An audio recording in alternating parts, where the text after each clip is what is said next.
रूस इस वक्त ईरान में है। खुद रूस के रक्षा मंत्री, सीधी तस्वीर मिडिल ईस्ट की रिपोर्ट में आपके सामने, रूस के रक्षा मंत्री ईरान पहुंचे हैं और ईरान के रक्षा मंत्री ने उनका स्वागत किया है।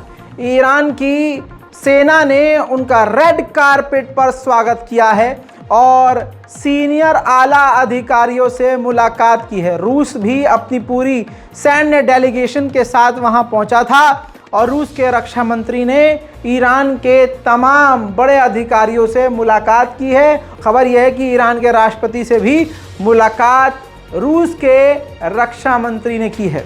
दोस्तों, ये एक ऐसी खबर है जिसने अमेरिका, इजराइल और यूरोप को परेशान कर दिया है, क्योंकि दोस्तों अब उनको डर एक ये जाग गया है कि ईरान अचानक से जंग के दौरान अगर किसी देश का रक्षा मंत्री पहुंच जाए जिसकी खुद की जंग छिड़ी हुई हो तो बिना वो किसी वजह नहीं जा सकते। बात हकीकत है। अब बात ये चल रही है कि ईरान से हथियार लेने के लिए रूस के रक्षा मंत्री अब खुद ईरान पहुंच गए हैं। दोस्तों, इसके अलावा 5 अमेरिकी कैदियों को जो ईरान ने रिहा किया, जब वो पहुंचे हैं अमेरिका तो उनकी तस्वीर देखने वाली है। पूरे यूरोप में इसको दिखाया गया है, उनका अभिवादन किया गया है। हज़ारों की तादाद में लोग वहां उनको रिसीव करने के लिए पहुंचे थे।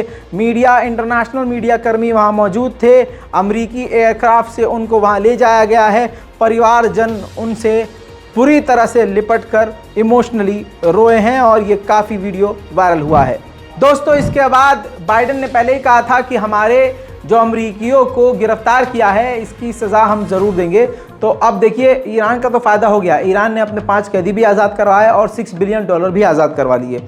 अब बाइडेन ने जो कहा था वो भी उनको पूरा करना है, क्योंकि 2024 के चुनाव करीब हैं। तो बाइडेन ने 7 ईरानियों को बैन किया और कई ऐसी कंपनियों को बैन किया, विदेशी कंपनियों को, जो ईरान के साथ मिलकर ईरान को ड्रोन बनाने में मदद करती थी। यूएन के मीटिंग के दौरान बाइडेन ने बुरी तरह से ईरान पर गुस्सा जताया है और साफ कह दिया है कि हम ईरान को न्यूक्लियर हासिल नहीं करने देंगे। दोस्तों, कमाल तो ईरान ने यह किया है कि ईरान के राष्ट्रपति ने अमेरिका में ही घुसकर अमेरिका के यूएन में ही जो बात कही है उससे अमेरिका खूब जलील हुआ है। ईरान के राष्ट्रपति ने साफ अमेरिका के ही घर में कहा कि पूरी दुनिया में और पूरे मिडिल ईस्ट में अमेरिका ने तनाव बनाया हुआ है, माहौल को ख़राब किया हुआ है।